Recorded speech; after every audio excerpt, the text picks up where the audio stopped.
আমাদের দেশে এখন যে আতঙ্কটা তৈরি হয়েছে নানা রকমের নিরাপত্তা নিয়ে, বিশেষ করে এই কিছুদিন থেকে ভূমিকম্প সম্পর্কিত একটা ভয় আমাদের মধ্যে কাজ করছে। নানা জায়গায় ভূমিকম্প হচ্ছে, অগ্নি দুর্ঘটনা ঘটছে। সেক্ষেত্রে আজকে আমাদের যে বিষয়বস্তু ছিল শিল্প কারখানায় নিরাপত্তা ব্যবস্থা অগ্রগতি। আমরা আজকে প্রথম প্রশ্ন করব আমাদের জনাব কমান্ডার বশির আহমেদ ভাই। আহ, আপনি আপনার এই যে নেভিতে আপনি দীর্ঘদিন চাকরি করেছেন নেভি অফিসার হিসাবে, ওখানকার যে নিরাপত্তা ব্যবস্থা, এবং আপনি পাশাপাশি কিন্তু এনআর গ্রুপে প্রায় 10 বছর আমি যা শুনলাম আপনি কাজ জি। করেছেন। তো এই যে নিরাপত্তার যে দুটো দিক, একটা হচ্ছে বাংলাদেশ নেভিতে আপনাদের হাইলি কমপ্লায়েন্সড একটা জায়গা, সেখানে নিরাপত্তা দিয়েছেন। সেই অভিজ্ঞতার আলোকে আমাদের ইন্ডাস্ট্রিগুলোতে আপনি নিরাপত্তা ব্যবস্থার কি পার্থক্যটা দেখেন? বেসিক পার্থক্যগুলো কি কি করলে পরে সেটাকে কিছুটা কমিয়ে আনা যায়? আমরা আসলে নৌবাহিনীতে নিরাপত্তার বিষয়ে অনেক বেশি উন্নত মানের যন্ত্রপাতি প্লাস আমাদের যে ট্রেনিং এগুলি অনেক বেশি উন্নত মানের। সেটা আসলে এত বড় সেক্টরে এত জনবলের মধ্যে এইভাবে সমানভাবে তুলনা করা হয়তো ঠিক হবে না, বাট আমার মনে হয় যে নৌবাহিনীর যেই নিরাপত্তা এটা অনেক আধুনিক। সেটা আমাদের যখন প্রথম আমি এই সেক্টরে আসি ম্যাক্সিমাম জিনিসগুলি ছিল ম্যানুয়াল প্রকৃতির। মানে আমাদের শিল্প কারখানা শিল্প কারখানায় ম্যানুয়াল প্রকৃতির ছিল। আচ্ছা। সেটা থেকে কিন্তু এই গত 10 বছরে প্রত্যেকটা খারাপ জিনিসেরই কিছু ভালো গুণ থাকে। আমাদের তাজরিন থেকে যে অ্যাক্সিডেন্ট থেকে যে আমরা শিক্ষা নিয়েছি, রানা প্লাজা থেকে যে শিক্ষা নিয়েছি, এরপর কিন্তু একটা বৈপ্লবিক পরিবর্তন আসছে আমাদের এটা এই কি সেক্টরে। ধারাবাহিক বৈপ্লবিক পরিবর্তন হয়েছে? হ্যাঁ, অনেকটা এটাই বলা যায় যে এয়ারপোর্ট থেকে আমাদের মাইন্ডসেটটা চেঞ্জ হয়েছে।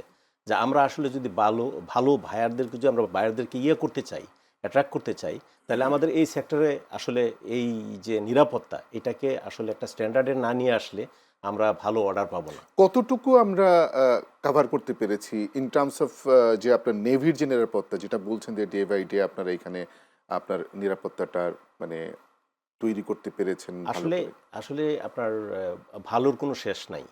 তবে এখন আমাদের যে অবস্থা আছে বর্তমানে ফায়ারের, এখানে শুধু ট্রেনিং ব্যতীত আমি মনে করি যে ফায়ার হাইড্রেন্ট সিস্টেম এবং ফায়ারের যে আমাদের যেখানে দরকার স্প্রিংকলার সিস্টেম, এটা ডিপেন্ড করে বিল্ডিংয়ের উচ্চতার উপর এবং ওয়ার্কিং এনভায়রনমেন্ট যেখানে তারা কাজ করে সেই জায়গাটাতে। আর হচ্ছে আপনার সার্বিকভাবে যে ইন্ডাস্ট্রিগুলি আছে, ইন্ডাস্ট্রিগুলির যে নর্মাল যে আপনার সিকিউরিটি অ্যারেঞ্জমেন্ট, নর্মাল নিরাপত্তা, আর একটা হচ্ছে ফায়ারের নিরাপত্তা। এই দুইটাতেই আমি মনে করি যে ভালো পরিমাণ মানে আমরা ব্যাপক অগ্রগতি হয়েছে বলে আমি আপনি মনে মনে করি। করেন? ব্যাপক না বললেও আমরা বলবো যে সন্তোষজনক অগ্রগতি হয়েছে। আমরা ব্যাপক অগ্রগতি হয়েছে বলে উনি বললেন, কমান্ডার এম বশির আহমেদ সাহেব। তো আপনি এক যুগেরও বেশি সময় ধরে এই আরএমজি সেক্টর বলেন, অন্যান্য সেক্টরে আপনি ফায়ার কনসালটেন্ট ছিলেন, অডিটর ছিলেন। আপনার অভিজ্ঞতায় কি বলে, আমরা কি আসলেই ব্যাপক অগ্রগতি হয়েছে বা উল্লেখযোগ্য অগ্রগতি হয়েছে? না, আমি একদম ওনার সাথে একমত। কারণ আমার শুধু যে বাংলাদেশে না, আমরা দেশের বাইরেও বেশ কিছু ফ্যাক্টরিতে ভিজিট করেছি, দেখেছি। আমাদের এখানে যে ডেভেলপমেন্ট হয়েছে সেটা সত্যিকার অর্থেই প্রশংসাযোগ্য। আর একটা বিশেষ জিনিস আপনাকে যেটা বলি মনির ভাই, আপনিও দেশ বিদেশে দেখেছেন, বাংলাদেশ গার্মেন্টস শিল্পে একটা অপার সম্ভাবনাময় দেশ। সেই দেশটা আসলে আমরা হোঁচট খেয়েছি দুইটা ইনসিডেন্টে। 2012 সালের সেপ্টেম্বর মাসে তাজরিনের একটা ইনসিডেন্ট হয়েছে, আমাদের ওখানে প্রায় 127 জন শ্রমিক নিহত হয়েছিল, একটা ফায়ার ইনসিডেন্ট।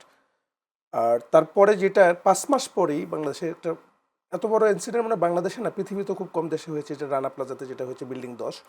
সেখানে প্রায় আপনার 1700-র উপরে শ্রমিক, আমি যদি ভুল না করে থাকি, আপনার 1175 জন শ্রমিক নিহত হয়েছিল। তো এরপর থেকে আমাদের যে গার্মেন্টসের যে ইমেজ, আমাদের প্রোডাক্ট কোয়ালিটি বা আমাদের শ্রমিকদের ন্যায্য মজুরি, সেই ইমেজটা বিশ্বজুড়ে একটু ক্ষতিগ্রস্ত হয়েছিল। ওখান থেকে তারপরে আপনি জানেন যে একটা দাবির আলোকে বাংলাদেশের যে ব্র্যান্ডগুলো কাজ করে, আমেরিকান ব্র্যান্ড বা ইউরোপিয়ান ব্র্যান্ড, তাদের যৌথ সমন্বয়ে অ্যালায়েন্স এবং অ্যাকর্ড ফর্ম হয়েছিল। ইভেন আমাদের কলকারখানা অধিদপ্তরের মনিটরিংয়ে।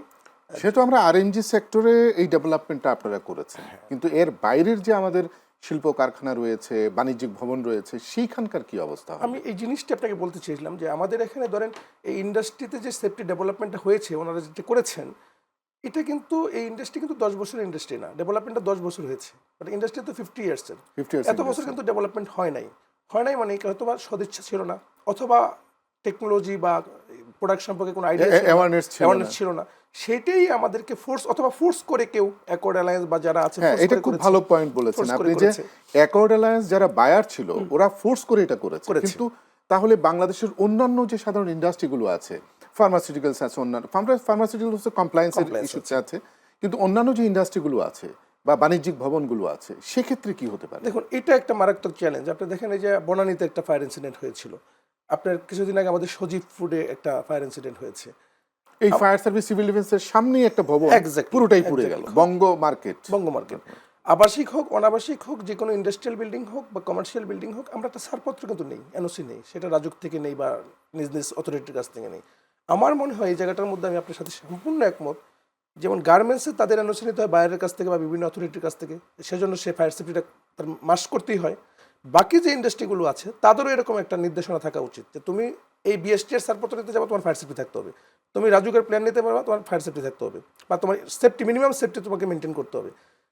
ফায়ার সিভিল ডিফেন্স একটা ছাড়পত্র দিচ্ছে, আপনি সেটা ভালো করে জানেন। তো আমাদের সবই এখানে তো সুবিধা আছে, আছে। কিন্তু হ্যাঁ। মনিটরিংটা মনিটরিংটা না, এই মনিটরিংটাই করেছিল অ্যাকর্ড অ্যালায়েন্স এবং আপনার এই যে কলকারখানা অধিদপ্তর, এই মনিটরিং সেলটা দরকার। বিষয়টা রাজনৈতিক প্রশ্ন হয়ে গেলেও আমি তারপরও আপনাকে করব, তাহলে আপনাদের তো অ্যাসোসিয়েশন আছে, একটা সিভিল সোসাইটি আছে, সাধারণ জনগণ আছে, তা আমরা কবে আসলে সজাগ হব, কবে? দেখুন, অ্যাওয়ারনেস নিয়ে আমাদের যে অ্যাসোসিয়েশনগুলো আছে আমরাও কাজ করেছি, আমরা সরকারের বিভিন্ন স্টেক হোল্ডারদের সাথে বারবার বসেছি, কথা বলেছি। আমাদের মনে হয় যে এটাকে আরেকটু জোরদার করা উচিত। আমি যেটা বললাম যে শুধু সরকারের সদিচ্ছাই হবে না, এটা আমাদের এখানে যারা ইন্ডাস্ট্রিয়ালিস্ট আছে বা যারা কমার্শিয়াল বিল্ডিংয়ের ওনার আছে তাদেরও সদিচ্ছা থাকতে হবে। ভালো বলেছেন আপনি, শুধু সরকারের সদিচ্ছা থাকলে হবে না, জনগণ এবং সমস্ত লোকজনদেরকে এগিয়ে আসতে হবে। Exactly. জনাব ইঞ্জিনিয়ার হাওলাদার মঞ্জুর হোসেন, আপনি কি মনে করেন যে আমরা মোটামুটি অগ্রগতি, ঠিক ফায়ারের মতো অগ্রগতি করতে পেরেছি ইলেকট্রিক্যাল সেফটি যেটা? না, ওই রকম আসলে ফায়ারের মতো আসলে গার্মেন্টস ফ্যাক্টরিতে ইলেকট্রিক্যাল সেফটিটা আসলে ওইভাবে 100% যে ডেভেলপমেন্ট করতে পারছে আসলে এটা ঠিক না। এখানে আমাদের কিছু, যেহেতু আমি ইঞ্জিনিয়ার, আমার ইঞ্জিনিয়ারিংভাবে আপনাকে হয়তো এর একটা মানে নূতন প্রযুক্তির সাথে যে তাল মিলানো, এটা হয়তো আমাদের বরাবর হয়ে উঠতেছে না। তো সেইখানে আপনাকে যদি দুইটা বিষয় আমি বলি, দেখেন আমাদের ইলেকট্রিক্যালের মাদার হলো ট্রান্সফর্মার সাবস্টেশন, যেটা আমরা জানেন, এবং জেনারেটর, যেখানে আমাকে ব্যাকআপ সাপোর্টটা দিতে হয়। তো এইখানে আসলে যে সেফটিটা হওয়া উচিত, হ্যাঁ, সাপোজ সেইখানে আমার হওয়া উচিত একটা গ্যাস সাপ্রেশন সিস্টেম, হ্যাঁ, যেটা আমরা সাধারণত, সেটা তো আমার জানা মতো ধরেন 2%ও বোধহয় এরা গ্যাস সাপ্রেশন সিস্টেমটা রাখেন নাই। না 2% না, 10, এটার প্রেক্ষাপটটা এর কারণ হলো কি? 0। আপনি কি মনে হ্যাঁ, করেন? ওইটাই আসতেছে, বাজেট? যেহেতু অ্যাকচুয়ালি হলো যে বাজেট একটা বিষয়, আর একটা হলো যে আসলে বাজেট ওইভাবে ক্যালকুলেশন করতে গেলে আসলে বাজেটের ইস্যুটা হচ্ছে বড় ইস্যু হলো যে আমি যে সাবস্টেশনটা আমি ইনস্টলেশন করতে চাই এবং ওইখান থেকে যদি আমার আগুনটাই লাগে, তাহলে আমি এই প্রোটেকশন সিস্টেম, এই ডিটেকশন সিস্টেম আমি এগুলো ইউজ করে আমার পারফেক্ট তো পারপাস সার্ভ হচ্ছে না। তো পারপাসটা আসলে এটা কি তখন তো আপনার কোন পক্ষেই কাজটা হচ্ছে আচ্ছা, না? এটা কি ধরেন এইখানে আপনার এইখানে আসলে দেখেন আপনি ডিজেল ইঞ্জিন দেখেন, আমাদের ফায়ার সার্ভিস সিভিল ডিফেন্সের একটা অ্যাক্সিডেন্ট আপনি জানেন যে তাদের এই যে কয়দিন আগে, গত মাস অথবা তার আগের মাসে, আমি এক্স্যাক্টলি হয়তো টাইম কাছাকাছি বলতে পারবো না, টুঙ্গিতে একটা ধরেন অ্যাক্সিডেন্ট হয়েছে, আপনি জানেন কেমিক্যাল হ্যাজার্ড। ফায়ার? এবং সেখানে কি হয়েছে যে দুইজন ফায়ার সার্ভিসের দুইজন ফাইটার শহীদ হয়েছেন ওখানে, তারা জীবন দিচ্ছেন।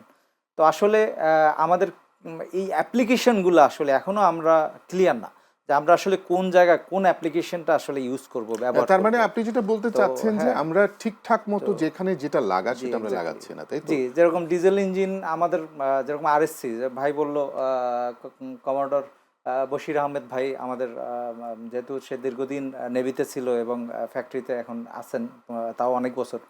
তো দেখেন এখানে আরএসসি, আগে অ্যাকর্ড ছিল, এখন আরএসসি, সবাই ঠিক আছে, কিন্তু হলো যে তারা সাজেশন করতেছে যে আমার জেনারেটরে সাবস্টেশন আমি স্প্রিংকলার সিস্টেম লাগাবো। তো স্প্রিংকলার লাগালাম, কিন্তু ওখান থেকে আসতেছে কি পানি, তো পানি দিয়ে কি আমি ইলেকট্রিক্যাল এই এই সমস্যাটা আমরা আইডেন্টিফাই করবে কে? আইডেন্টিফাই করবে অ্যাকচুয়ালি অথরিটি, Authority. কারণ অথরিটির মাধ্যমেই তো এটা আপনাকে ইয়াটা ডিমান্ডটা ক্রিয়েট করতে হবে, দেন তারপরে হলো যে, আর তার মানে এখানে authority- এখানে একটা বাধা আছে, একটা বাধা হলো যে আপনি যেটা বললেন যে আসলে এখানে যেটা ফাইন্যান্সিয়াল যে ইস্যুটা একটা আপনি আমাকে কোশ্চেন করছেন, তো ফাইন্যান্সিয়াল ইস্যুতে হয়েছে কি বাংলাদেশ গভর্নমেন্ট এখানে একটু সাবসিডি দিতে হবে, যেটা হলো যে আমাদের সাপোজ গ্যাস আনতে গেলে এই যে গ্যাস সাপ্রেশন সবচেয়ে এটা একটা বাধা, যে এইটা এটা আনতে খুব গেলে এক্সপেন্সিভ। হ্যাঁ এক্সপেন্সিভে না, কিন্তু তার চেয়ে বেশি তার এক্সপেন্সিভ সম্পদ হলো তো যে ধরুন 300-400 কোটি তাকে- টাকার সম্পদ, তাকে- সেক্ষেত্রে তার কত পার্সেন্ট এইখানে অ্যাপ্রুভালের ইস্যু আছে, সবাই এটা অ্যাভেলেবেল আনতে পারে না, যা এটা একটা মানে কি বলে এটা Crisis. অনেকগুলা এনওসি নিতে হয়। হ্যাঁ, তো এই এনওসি গুলা নিতে গেলে আসলে এটা যারা এনওসি গুলা দেয় তারা আসলে এটাকে খুব একটা সহজভাবে ইয়ে করে না।